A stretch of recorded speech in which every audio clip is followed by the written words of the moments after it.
It's perhaps understandable, after Laquon Treadwell's one-catch rookie season and his 200-yard sophomore year, why some would treat the popular training camp narrative about the 2016 first-round pick's rejuvenation with some skepticism.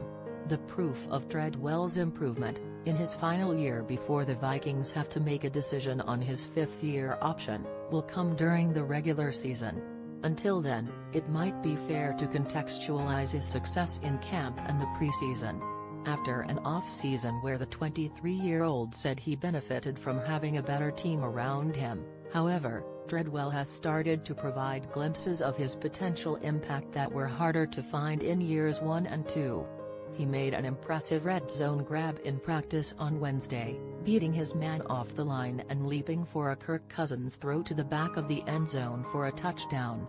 And on Friday night against Seattle, as part of a 3-catch, 44-yard performance, Treadwell had a 27-yard catch and run that ranks as his longest in a Vikings uniform. He beat a jam from cornerback Hakeem King off the line, settling down in front of King in coverage to catch a 13-yard Cousins pass, then adding another 14 yards after the catch to give the Vikings a first down at the Seahawks' 28. For the preseason, Treadwell has 6 catches for 55 yards. It seems as though the 23rd overall pick in 2016 will get plenty of chances to make his mark this season as the Vikings' number 3 receiver. For Treadwell to stick around beyond his rookie contract, he'll have to produce when the games count, especially with Stefon Diggs signed to a 5-year, $72 million deal and Adam Thielen in the second year of a 4-year contract that could be reworked after the season. What Treadwell has done heading into the 2018 season, though, at least provides a hint he could be on the verge of a step forward. Here are some other notes and observations from the Vikings' third preseason game. Punt coverage struggles again. The Vikings were able to come back and win in large part because a penalty negated what would have been the second punt return TD they've allowed in the preseason. A holding call wiped out David Moore's 75-yard return up the middle, which would have put Seattle up 27-13 in the fourth quarter. The Vikings allowed a 75-yard return touchdown against Denver, and a 56-yarder that set up a score last week. Coach Mike Zimmer said after the game he was concerned about the coverage units, and the Vikings will look to shore their punt coverage up, in particular, before the regular season. 8-man boxes stifle running game. After finding plenty of success on the ground in the first 2 weeks of the preseason, the Vikings carried 24 times for just 58 yards on Friday night. They found running room harder to come by, Zimmer said, because of the Seahawks' typical defensive scheme, which favors 8-man boxes in front of a cover 3 shell.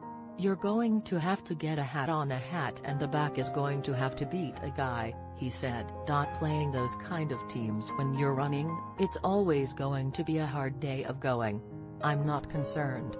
Seahawks seem to come with a plan. The Vikings will see the Seahawks again in Seattle on December 10, so they might not have wanted to tip their hand much on Friday night. Zimmer, though, thought the Seahawks had done some game planning for the Vikings, specifically with the 2 trap runs they called to attack defensive tackle Sheldon Richardson, who played in Seattle last year.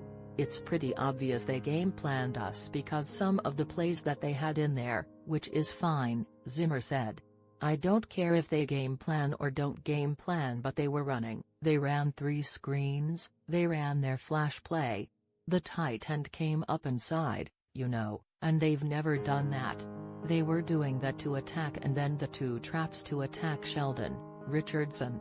I have pretty good confidence in our guys. Making progress as pass rusher. The Vikings deployed their new 3-3-5 defensive set on several occasions Friday night, positioning Anthony Barr close to the line of scrimmage as a pass rusher. Zimmer said the linebacker, who has been working with defensive line coach Andre Patterson on his pass rushing skills, has continued to improve. It's like anything else, you get used to doing it and then you become better at it, Zimmer said. He's had some really good rushes in practice. He had a good rush tonight too. The ball got out but he had a really good rush. Ben Gessling is in his 6th year covering the Vikings, having joined the Star Tribune in 2017 after 4 seasons at ESPN and 1 at the Pioneer Press. He is an Apple